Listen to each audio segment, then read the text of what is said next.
బాధలో ఉన్నప్పుడు నేను ఎవ్వరింటికి కూడా పోలేదు ఇంతవరకు. ప్రతి సోమవారం అమావాస్యకు పుణ్యానికి కరెక్ట్ 4 సంవత్సరాలు ఎక్కడ పోకుండా నేను ఇక్కడనే వచ్చిన, వీళ్ళ ఇంటికే వచ్చిన.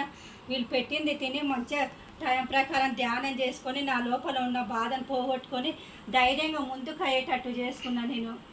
కాకపోతే ఏ పని చేసినా నేను ఈ పని చేసుకున్నానా నేనే అన్నంత ఇది ముందుకు పోతుంది పని. కాబట్టి ధ్యానంలోనే చాలా మార్పు వచ్చింది. నేను ధ్యానాన్ని పట్టుకున్నా, నేను ఇంకా జీవితాంతం కూడా విడవకూడదని నా మనసులో అనుకున్నా. చాలా అసలు ఉదయం పూట 5 గంటలు అయిందంటే ఎవరో ఒక మనిషి వచ్చి నువ్వు ధ్యానం చేసుకోవాలి, చేస్తేనే నీకు ముందుకు పోతావు అన్నంత. అసలు ఇంకా 5 గంటల తర్వాత లేవనికి కూడా ఉండదు. 5 గంటల లోపలనే ఎప్పుడు లేచి కూర్చుంటున్నా చూడ. ఈ మధ్యలో ఇంకా ధ్యానం గురించి మనసులో ఎక్కువ పడిపోయింది నాకు ఆలోచన. మనం ఎక్కడో పోయి ఎన్నో బాధలు పడే కన్నా ఇది మనశ్శాంతికి మంచిగా ఉంది, ఖర్చు లేనిది. మనమే కొంచెం సేపు దీని మీద మనసు కేటాయిస్తాం, మన ఇల్లు మన పిల్లలు మనమే మంచిగా సర్దిద్దుకోవచ్చు అన్న ఆలోచన పడిపోయింది నాకు. పిల్లలు కూడా చాలా మారిపోయిండు, నేను గమనించుకుంటూ ఉన్నా. ఇంట్లో పాజిటివ్ ఎనర్జీ వచ్చింది. కాకపోతే మనం ఏదైనా పని చేయాలనుకున్నప్పుడు ఎవ్వరు సహకారం లేకున్నా సరే ఆ పని ఆటోమేటిక్గా మనం చేస్తామో ఏమో అన్నట్టు ముందుకు పోతుంది ఆ పని. చాలా గమనించుకున్నా సార్, నేను చాలా అనుభవాలు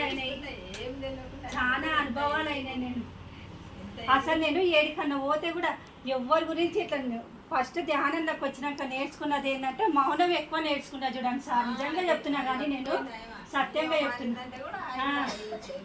ఒకరి గురించి మనము ఎదుటి వ్యక్తి మాట్లాడకుండా వాళ్ళ దగ్గరికి పోయి మన చెడు విషయాలు ఎందుకు మాట్లాడుకోవాలి, మన బాధనే మనకు మస్తు ఉంది, పోవడం ఎందుకు, ఆ మాటలు అనిపించుకోవడం ఎందుకని అసలు ఎదుటి వ్యక్తి దగ్గర ఏ విషయాలు మాట్లాడుకోకుండా ఆయన మౌనం ధ్యానం నుంచే చాలా నేర్చుకున్నా నేను. ఇంకా నేర్చుకోవాలి, ఇది విడవకూడదని అనుకున్నా చూడండి సార్. ఇక అదొక్కటే నేర్చుకున్నా నేను. పిల్లలు కూడా చాలా మారిపోయిండ్రు చూడండి సార్. మా ఇంట్లో కూడా హాస్పిటల్ మన బాగా సుస్థాయిలే రాని ఇంట్లో అయితే చేసుకున్నా మంచిగా గంటగా మంచిగా వేసేది. అప్పుడు ఎంత సుస్థాయిలే సార్కు రాధాకృష్ణారెడ్డి సార్కు స్వర్ణలత మేడంకి నా కృతజ్ఞతలు. కాకపోతే ఈ సార్లు మేడం మాత్రం ఎప్పటికీ మర్చిపోలేదు. మేడము ఫోన్ చేసి మాట్లాడుతూ కూడా అప్పుడే ఎనర్జీ వేరే వస్తుంది చూడండి మేడం. ఎంత బాధలో ఉన్నా కానీ ఏమైనా రాకపోతే అంటే ఇప్పుడు అదేంటో సంతోషం అనిపిస్తుంది. అదైతే ఖచ్చితంగా గుర్తుపడతా.